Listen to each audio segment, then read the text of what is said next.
What's going on, everybody? Welcome back to the Pack a Day podcast. I'm your host, Andy Herman. You can follow me on Twitter at Andy Herman NFL. Thanks so much for joining me today. Please make sure to subscribe below if you have not already. Greatly appreciate that. But we have big news in the Green Bay Packers sphere. Jaire Alexander is signing an extension with the Packers, making him the highest paid corner in all of football. A huge deal for Jaire, a huge deal for the Packers that keeps this potentially incredibly talented defensive backfield together for at least the foreseeable future, at least when we're talking about Rasul Douglas, Jaire Alexander, and Eric Stokes. Those three should be together for the next few years, you would think, at the least. And then Darnell Savage, Adrian Amos complete that fearsome fivesome, if you will, in the secondary this season. All of them were expected to be here, but the fact that Jaire gets done long term is going to be a huge deal for this Packers team moving forward. Let's go through some of the logistics first, and then we'll go over what this means for the Packers. So 4-year, $84 million contract extension. He'll get $31 million in 2022. He's going to get a $30 million signing bonus, and he'll get $42.5 million by March, which is a huge contract for Jaire Alexander. $42.5 million in the first year would far and exceed Marlon Humphrey's previous high of $38 million, and $21 million per year sets the bar, sets the standard as the new highest paid corner on a per year basis, beating out his fellow draft mate Denzel Ward, who was taken in the same draft and just signed a 20 mil per year contract as well. And for me, this deal just always felt somewhat inevitable. And I know that the boogeyman was sort of out there once DeVante Adams gets traded. You feel like, well, if DeVante can get traded, anyone can get traded. And if there's an impasse and the Packers and Alexander can't meet and figure out a number that makes sense, they'll probably do the same thing with Jaire Alexander that they did with DeVante Adams. And I get that it can feel that way. And even to some extent, I said, yeah, you know what? If they don't get a deal done, and they franchise tag him next year, like, yeah, he could play under the franchise, or Green Bay could do something similar with DeVante Adams, but it just always felt like this made too much sense to not get done. And there were a lot of differences between Jaire Alexander and DeVante Adams. DeVante was a lot older. He was going for his third contract. Two clearly different, positions, totally different ages. Jaire is just turning 25. Again, DeVante is about to turn 30. So there's a lot that goes into those decisions for both players. The Packers clearly felt comfortable with a younger Alexander. And to be clear, they felt comfortable with Adams as well. They were willing to meet what he wanted for a contract. But again, remember that DeVante wanted to go play with Derek Carr. So that was that whole thing as well. But even if it were the case that, Green Bay decided to move on from Adams on their own volition, there's a lot of differences here, and it just made so much sense where Jaire Alexander is in his career, arguably the best man cover corner in all of football at 25 years old, in the prime of his career, a player that they clearly valued when they drafted him in the top 20 of the draft, that they have developed and made and helped make into one of the best corners in football. He fits within this team. He fits within their DNA. He fits within their locker room. There was just never any reason to not get this deal done. And more importantly, too, Green Bay had a real advantage to getting this deal done this season. They needed more salary cap this season. And in order to do so, giving Jaire Alexander an extension, even though he gets all that money in year one, is going to clear salary cap space this upcoming season. So they get salary cap space, they clear money, they get the best corner arguably in football to a long-term deal, and Jaire Alexander, meantime, gets to be the highest paid corner in all of football. All of these things inherently made sense, so much so that when Denzel Ward signed his deal, I literally said, give Alexander $1 million more per year, make him the highest paid corner, and sign me up for that deal right now. And part of the reason that I say that is because look at the wide receiver contracts, right? Christian Kirk and Mike Williams are getting $20 million per year on 4-year deals. If Christian Kirk and Mike Williams are getting $20 million per year on 4-year deals, Jaire Alexander is clearly worth about $21 million. And my wholehearted belief is that we just saw the boom in wide receiver contracts this past offseason, right? Or this offseason. So what's the next thing that's going to happen? Well, you have, top wide receivers that are getting paid huge money, and DeVante Adams and Tyreek Hill and so on and so forth, Stephon Diggs. The counter to that is going to be going out and getting top-end corners and paying them high-end money. I would be shocked. I'd be very shocked if by next year that there wasn't corners making 25 million per season, and it's only going to accelerate moving forward. I believe that this is a position that right now is actually underpaid and undervalued. In fact, if you would tell me, like, if I were a general manager today and you could tell me you can either have the highest paid corner in football or the best corner in football or the best wide receiver in football, I want the corner. Like, that's just, I believe corner is a more valuable position overall than wide receiver. And we are starting to oversaturate a little bit with these colleges who are so pass oriented. High schools are pass oriented. So we're getting more corners, more wide receivers into the market. But still, finding top tier ones is really difficult on both sides of the ball. But for me personally, I want that top tier corner more than a top tier wide receiver. So if wide receivers are starting to go for 30 million and mediocre wide receivers are starting to go for 20 million, get me in buying low at 21 mil per season for arguably the best cover corner in all of football. Sign me up right now. This just made so much sense for Green Bay, and I'm thrilled that they were able to get this done before what I think will be a cornerback boom in the next couple seasons as we see that start to match what wide receivers are getting on the other side of the field. The other thing here is, while the money made sense to make him the highest paid, corner in football, and they get it in now again before the contract, the salary cap moves up and corners start getting more money. Green Bay saves more space now. But the other thing that I think is worth mentioning here, and Ryan Wood brought this up, is there's a very good chance that that the Packers want to play Jaire Alexander more in the slot this season. And just like Deebo Samuel with the 49ers, where Deebo doesn't want to play running back or do some of these gadget sort of things because it decreases his longevity of his career potentially, and it's a less valuable position, Deebo saying like, hey, that's not good for me long term. There could have been some, feeling from Jaire Alexander and his camp of saying, hey, nickel corners don't get paid anywhere near what outside corners do. Like, we don't want to be on the outside, or we don't want to be on the inside. We want to be on the outside. Inside corner is going to be a little bit more physical, which could, again, make Jaire's longevity a little bit less. And outside corners, shutdown corners, get paid a whole lot more than inside corners do.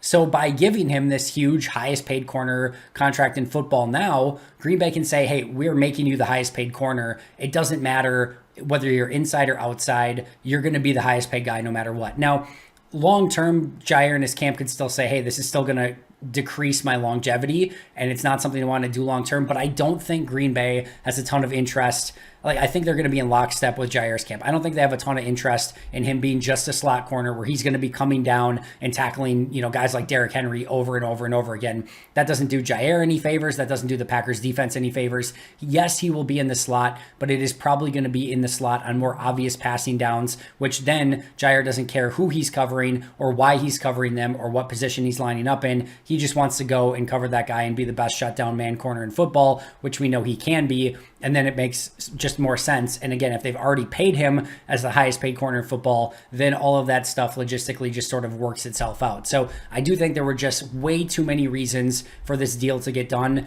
than for it not to get done. And this, again, always felt like some level of inevitability. So as I mentioned, with the wide receiver contracts being what they are, Christian Kirk, Mike Williams, and then the higher end, Devontae Adams, Stephon Diggs, Tyreek Hill, getting Jaire Alexander in at that $21 million per year rate for the next 4 seasons.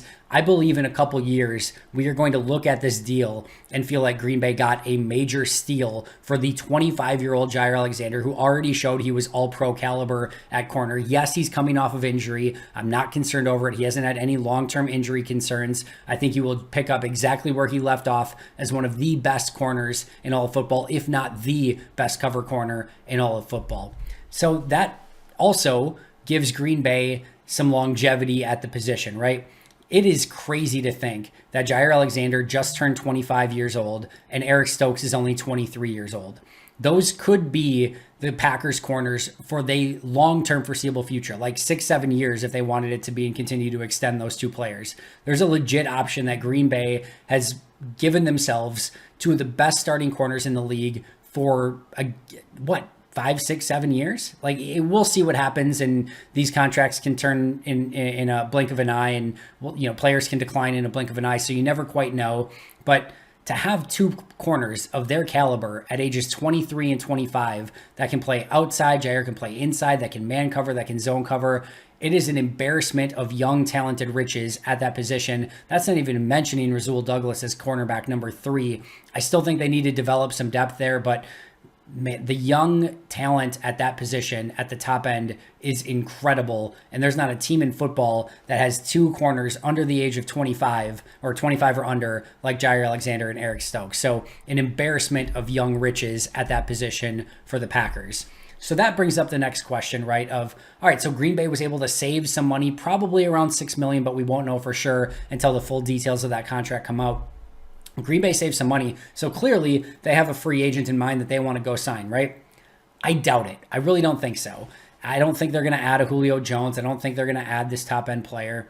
I do think that anything is within the realm of possibility. I think Jadeveon Clowney would be probably the one player that they just couldn't get, but anyone else that you look that's available, I think they probably could add to the roster in some capacity if they really wanted to.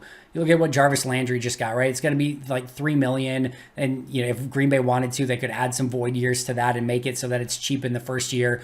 I don't think there's anyone on the free agent market outside of maybe Clowney that you could look at and say, like, Green Bay just can't get that guy right now. I think they could get pretty much anyone that they wanted outside of Jadeveon, and even that they could probably find a way to work if they really wanted to. It's just a question of what do they want to do. And ultimately, Green Bay does need the funds for this upcoming season to fund a practice squad to be able to sign players throughout the course of the season. It should go without saying at this point, but you do not just pay the 53 guys on your active roster. You pay a huge practice squad, and then you also pay any player that you pick up. So if you've got 3 guys on the PUP list, you're paying them as well. If you've got 20 guys on IR at the end of the year, you've got 20 guys on IR. So you're paying the 53-man roster, the 20 guys on IR, the 3 or 4 guys who are on other various injury lists, and then a 12 to 16 person practice squad. Frankly, they've changed the rules again over and over with practice squad, so I think it might still be 16, but I have to double check that. But whatever it is, there's a lot of finances that goes into that to just making the season work.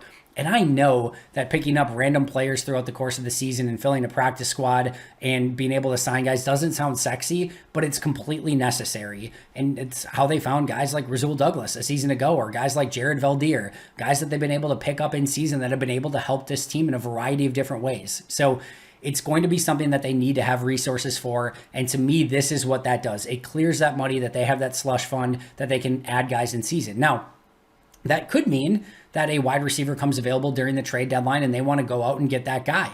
That could be the case, but they need to have that money. Remember last year, the Odell Beckham situation was interesting because the Browns were going to pay the majority of his deal, if not basically all of his deal anyway. But if they wanted to outbid the Rams last year, they couldn't do that. They weren't in a position to do so. So if you want to be able to be competitive and be able to go after players who come available, whether it be via trade or whether it be via guys who get cut during the season, you have to have some of that money available. To me, this is what it does. It's not to say that they couldn't go out and sign somebody if they wanted to. It does give them a bit more flexibility, but ultimately, this to me is just what they need to be able to be active as one of the 32 teams in the NFL throughout the course of the season. Now, this money does borrow a bit from the future. They signed him to the lowest level base contract that they possibly could, and then spread out his signing bonus throughout the course of the year. So this isn't just this situation where they're evening out the money through the course of the contract. They are paying him less now and will pay him more in the future. That is the smart thing to do based on where they are as a franchise and based on where the salary cap is headed. So they did the right thing here, but this does push more money into the future. This was not a balanced deal that gets Jaire Alexander even money throughout the contract. Again, that's what they should be doing. That's how Russ Ball and Brian Gutekunst should be operating right now. But it's at least worth noting this is another contract that's very backloaded and pretty much makes it as cheap as possible on the front end to give them that roster and financial flexibility that they need right now. And the last thing that I really want to go over here, actually there's 2 other things. The second to last thing, the penultimate thing that I want to go over in this episode is the Packers' investments on defense this offseason. This does feel like some level of transition to a defense-first team. Jaire Alexander extension, Quay Walker first-round pick, DeVante Wyatt first-round pick, Devondre Campbell re-signed, Rasul Douglas re-signed, Jerron Reed signed, Preston Smith extension, Kingsley Enagbare in the 5th round.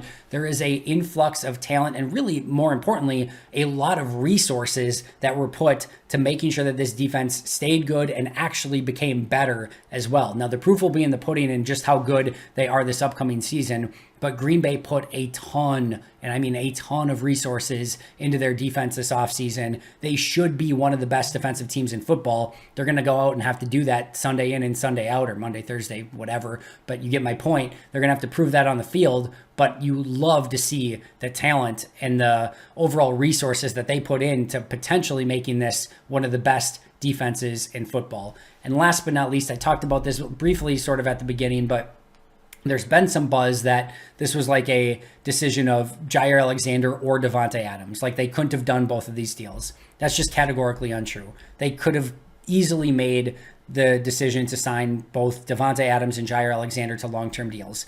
And I believe that would have been their preference. I believe they wanted to sign DeVante Adams. That's been what's reported out there. And I do not think in one iota that would have changed what they wanted to do with Jaire Alexander. I think they would have loved to have both of these players long-term. Usually you want to do everything you can to keep your all-pro caliber players within the team. It didn't work out with DeVante. They were able to trade him away for picks that helped them get both both Quay Walker as well as Christian Watson. It helped them sign Rasul Douglas. It probably helped them sign in some capacity Devondre Campbell, sign Jerron Reed, sign Sammy Watkins. It opened up a lot of things for this team to do, maybe a Robert Tonyan.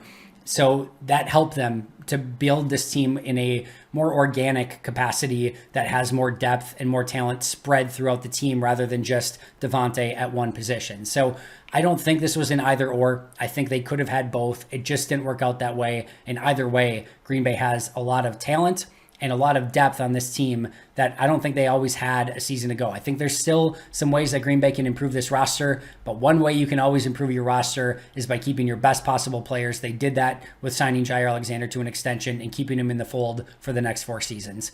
That's going to do it for me today. Thank you so much for joining me. Always appreciate it. But until next time, and as always, go Pack Go.